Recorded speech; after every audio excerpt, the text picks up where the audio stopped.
Hi, Jenny here. Wanted to say I'm so happy and grateful that many of you are starting to come to the 8 o'clock sun salutations that I've been doing every morning, Monday to Friday, over on my live Facebook page, Jenny B Yoga, Ayurveda and Massage. And I am not doing at that time of day any instruction. I just have the camera on and I'm doing the sun salutations that I would normally do, whether the camera was on or not. So because I'm not doing any instruction, I wanted to just explain now what it is that I am doing so that you can follow along, knowing that there are many ways to do sun salutations and you may choose to do a way that you're used to doing, or you may choose to do it differently. I just wanted to explain how I am doing it. So the closest thing that I can describe them being to is the classical sun salutations, where we start with the right side and then the left side, and we go through with 12 sun salutations.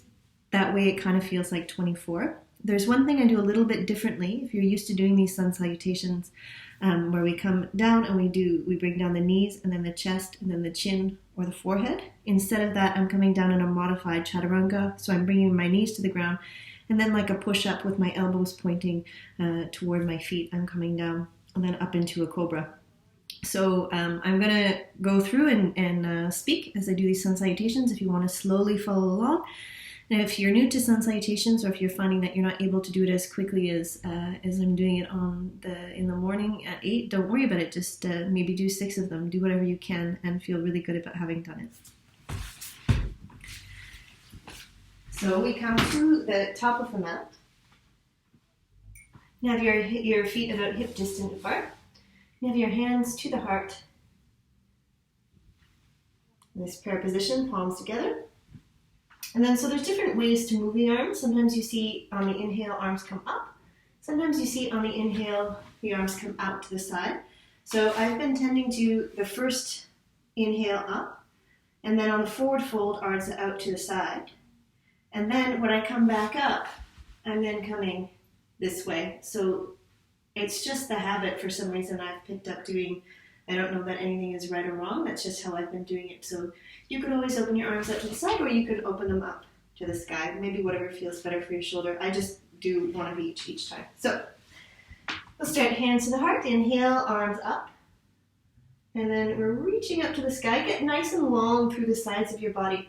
Of course, when we do this quickly, you don't necessarily go through all this. So try to get in the habit of, instead of just jamming backward into the back bend, get nice and long before you tip back. And on the exhale, folding forward, you can always bend your knees as much as you need to so that you can come to touch the ground, your belly right onto your thighs. And you let the head hang down. From here, we step back the first time with the right foot. And we're bringing the right knee to the ground. You can flatten that back foot. So here you're in a lunge. And then eventually we move through one breath at a time. From here, stepping back to take both feet back into a plank. You could always have your 2 knees down on the ground if you need to, into a modified plank. Otherwise, we're here. Then we bring the knees down to the ground. So this is the difference I was talking about. Sometimes you see knees, chest, and chin. So this is way different of a posture than knees, whole upper body lowering down. So this is the modified version of, which we would come into up dog. But I don't do that these days in the morning. So we're coming all the way down. And from here, Cobra, nice long neck.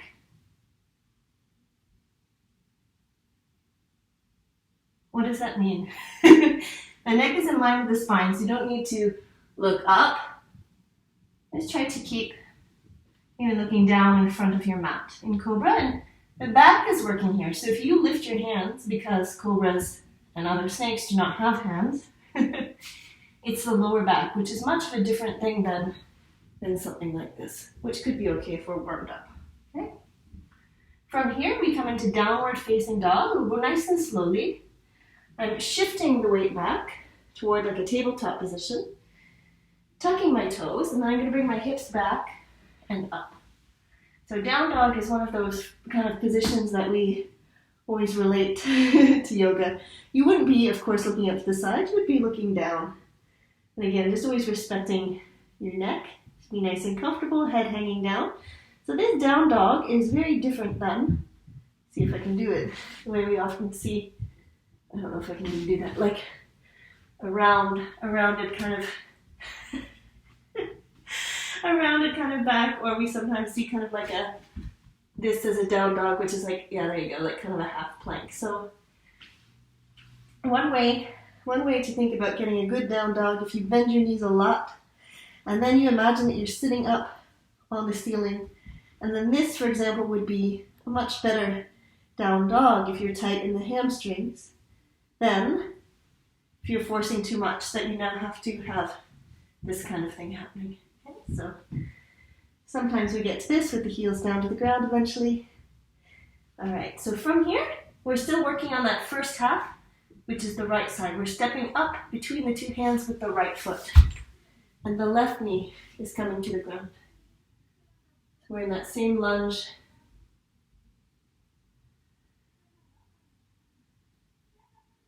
Okay, and then exhaling, we're bringing left foot up to the top of the mat. We're back into our forward fold. Again, you can bend your knees as much as you want to. This is what I was talking about. I tend to bring my arms straight in front of me, all the way up. Once again, long through the sides, inner back bend, and exhale, bringing the hands to the heart. That was half a sun salutation. Now we'll do the same thing on the left side, and I know that might not make sense, but it will eventually. Inhale up. Exhale, folding forward. Uttanasana, forward fold. Next breath, we're bringing left foot back, knee to the ground, into our lunge. So first round, we brought the right foot back. Now we're holding the breath, stepping into a plank. And then knees, upper body. Inhaling into a cobra. Exhale into a down dog. Inhale, left foot comes forward, so the right knee to the ground. You're opening through your heart. Exhaling, right foot forward. Press into the feet all the way up. And again, exhale, hands to heart. So we'll go a little bit more fluidly, one movement per breath. Inhale, arms up. Exhale, forward fold. Inhale, right foot back, knee to the ground, lift the heart. Holding the breath, step into plank. Exhale, down. Inhale, cobra.